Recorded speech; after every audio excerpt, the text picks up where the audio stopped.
ಇವತ್ತು ನಾವು ನಮ್ಮ ತಮ್ಮನ ಮನೆಗೆ ಊಟಕ್ಕೆ ಹೊಂಟಿದ್ವಿ. ಅವ್ರ ಮನೆಯೊಳಗೆ ಬನಶಂಕರಿ ನವರಾತ್ರಿ ಇರ್ತದಲ್ಲ, ಇವತ್ತು ಮುತ್ತೈದೆ ಬ್ರಾಹ್ಮಣ ಅಂತಂದು ಅವ್ರು ಊಟಕ್ಕೆ ಹೇಳಿದ್ರು. ಅದಕ್ಕೆ ನಾವು ಅವ್ರ ಮನೆಗೆ ಊಟಕ್ಕೆ ಹೊಂಟಿದ್ವಿ.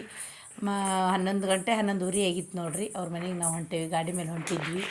ನನ್ನ ಮಕ್ಕಳು, ನಾನು, ನಮ್ಮ ಯಜಮಾನ್ರು ಇಷ್ಟು ಹೊಂಟೇವಿ. ಅವ್ರ ಮನೆಗೆ ಬಂದೀವಿ ನೋಡ್ರಿ.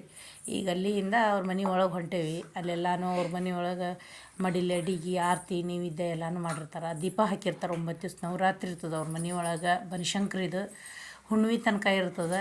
ನಮ್ಮ ತಮ್ಮನ ಮಗ ಅವರೆಲ್ಲರೂ ನೋಡ್ರಿ, ನಾವೆಲ್ಲ ಕುತ್ಕೊಂಡಿದ್ವಿ. ಇಲ್ಲಿ ಆರತಿ ಮಾಡ್ಲೇತಾರೆ ನೋಡ್ರಿ, ದೀಪ ಹಾಕಿರ್ತಾರೆ.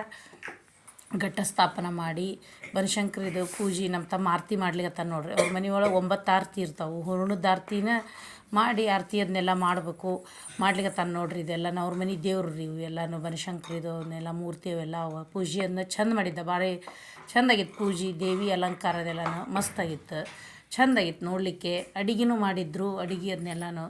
ಇವೆಲ್ಲ ಮ್ಯಾಲಿನ ದೇವರು ಲಕ್ಷ್ಮೀದು ಅವೆಲ್ಲನೂ ಪೂಜೆ ಮಾಡ್ಲಿಕತ್ತಿದ್ರು. ಆಮೇಲೆ ಇಲ್ಲಿ ನೈವೇದ್ಯ ಅದೆಲ್ಲ, ಇದು ಆರತಿ ನೋಡ್ರಿ ಇದೆಲ್ಲನೂ.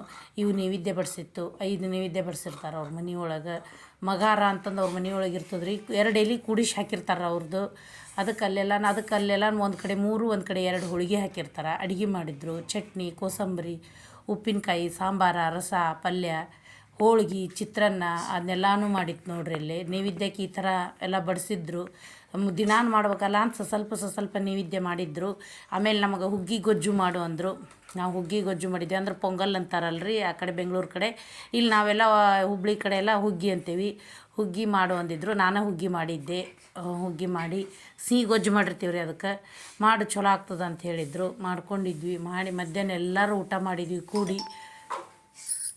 9 ಮಂದಿ ಇದ್ವಿ. 9 ಮಂದಿನೂ ಊಟಕ್ಕೆ ಕೂತ್ಕೊಂಡಿದ್ವಿ ನೋಡ್ರಿ ನಾವು. ಇಲ್ಲೆಲ್ಲರೂ ನೋಡಿ ಕೂತ್ಕೊಂಡು ಊಟ ಮಾಡ್ಲಿಕ್ಕತ್ತೀವಿ. ಕೂಡಿ ಏನಾರು ಫಂಕ್ಷನ್ ಇತ್ತಂದ್ರೆ ಅವ್ರು ನಮ್ಮ ಮನೆಗೆ ಬರ್ತಾರೆ, ನಾವು ಅವ್ರ ಮನೆಗೆ ಹೋಗ್ತೀವಿ. ಇಷ್ಟರು ಕೂಡಿ ನಾವೆಲ್ಲನೂ ಅಡುಗೆ ಮಾಡಿದ್ರಂದ್ರೆ ಚೆಂದಾಗಿ ಊಟ ಮಾಡೋದು. ಬಾಳೆ ಎಲೆ ಒಳಗೆ ನೋಡ್ರಿ ಈ ಥರ ಎಲ್ಲನೂ ಬಡಿಸಿಕೊಂಡು ಊಟನೂ ಮಾಡಿದ್ವಿ. ಚಲೋ ಆಗಿತ್ತು, ಮಸ್ತ್ ಊಟ ಆಗಿತ್ತು ಬಿಡ್ರಿ. ಹೋಳ್ಗೆ ಅವೆಲ್ಲನೂ ಚಲೋ ಆಗಿದ್ದು. ಮಸ್ತ್ ನಮ್ಮ ಅಮ್ಮನೂ ಹೋಳ್ಗೆ ಮಾಡಿದ್ರು. ಆಮೇಲೆ ನಮ್ಮ ಮನೆಯೊಳಗೆ ಸಂಜೆಗೆ ಸುರೇಶ್ ಗನ್ವಳ್ಳಿಯಿಂದ ಸುರೇಶ್ ಗುರುಗಳು ಬಂದಿದ್ದರು. ಅವ್ರಿಗೆ ಸ್ವಲ್ಪ ಒಳಗೆ ನೀರು ಹಾಕಿ ಒಳಗೆ ಕರ್ಕೊಂಡು ಪಾದ ಪೂಜೆ ಮಾಡಿ ಇದನ್ನು ಮಾಡಿದ್ವಿ. ಆಮೇಲೆ ಸಾಯಂಕಾಲ ಮತ್ತು ರಾತ್ರಿ ಊಟಕ್ಕೆ ಬರ್ರಿ ಅಂತಂದರು. ರಾತ್ರಿ ಊಟಕ್ಕೂ ಹೋಗಿದ್ವಿ. ಅಲ್ಲೇ ಮತ್ತೆ ಎಂಜಾಯ್ ಮಾಡ್ಕೊತಾರೆ. ಅವನ್ನ TV ಧಾರಾವಾಹಿ ನೋಡೋದು. ಅವ್ರ ಮನೆಯೊಳಗೆ ಊಟ ಮುಗಿಸ್ಕೊಂಡು ಬಂದ್ವಿ ನೋಡ್ರಿ.